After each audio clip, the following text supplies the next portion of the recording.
Bullet ટ્રેનના આધુનિક યુગમાં આજે પણ ગાયકવાડી વારસો જીવંત છે. ગુજરાતની શાન સમાન બિલીમોરા વઘઈ હેરિટેજ ટ્રેન તેની સાક્ષી પૂરે છે.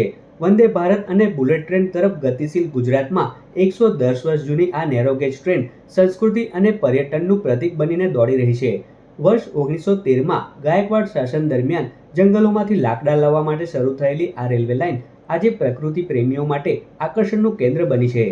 કે વર્ષો પહેલાની જૂની ટ્રેન છે, બહુ જૂની ટ્રેન છે. ફરવાની મજા આવે છે અને આજુબાજુનું બધું જોવાનું નેચરલ કંઈ અલગ જ મજા હોય છે.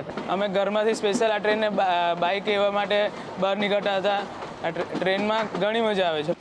નવસારીના બિલીમોરાથી ડાંગના વઘઈ સુધીના 63 કિલોમીટરના અંતરને જોડતી આ નેરોગેજ ટ્રેન ગુજરાતનો જીવંત ઇતિહાસ બની છે. 1913 અને 14માં ગાયકવાડ બરોડા સ્ટેટ રેલવે દ્વારા નિર્મિત આ લાઇન આધુનિક સમયમાં પણ પોતાની ભવ્યતા ટકાવી રાખવામાં સફળ રહી છે. દક્ષિણ ગુજરાતના ગાઢ જંગલોની વચ્ચેથી પસાર થતી આ ટ્રેન મુસાફરોને સદી જૂના એન્જિનિયરિંગ અને પ્રાકૃતિક સૌંદર્યના અદ્ભુત દર્શન કરાવે છે.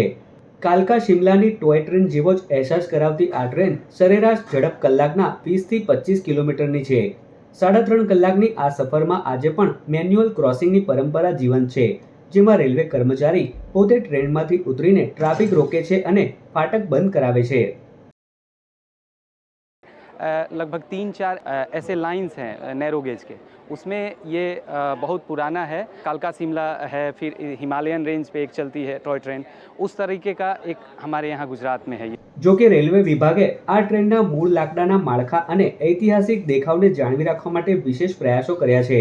આ ટ્રેનની લોકપ્રિયતાનો અંદાજ એ વાત પરથી લગાવી શકાય કે વર્ષ 2023-24માં 28 લાખથી વધુ પ્રવાસીઓએ આ સફરનો આનંદ માણ્યો છે. દક્ષિણ ગુજરાતનું ગ્રામીણ જનજીવન ખેતી અને પ્રકૃતિના ખોળે વિતાવેલી આ ક્ષણો માત્ર મુસાફરી નથી પણ ભૂતકાળને જીવવાની એક સોનેરી તક છે. આ હેરિટેજ ટ્રેન ગુજરાતની અસ્મિતા અને પ્રકૃતિ સાથેના અતૂટ સંબંધનું ઉત્તમ ઉદાહરણ બની છે. जब इसकी जर्नी में जाएंगे तो दक्षिण गुजरात के जो ग्रामीण क्षेत्र हैं और यहाँ का लोक जीवन है, यहाँ का फ्लोरा एंड फौना है, यहाँ की खेती बाड़ी है, इसके नयन रम्य दर्शन आपको इसमें देखने को मिलते हैं.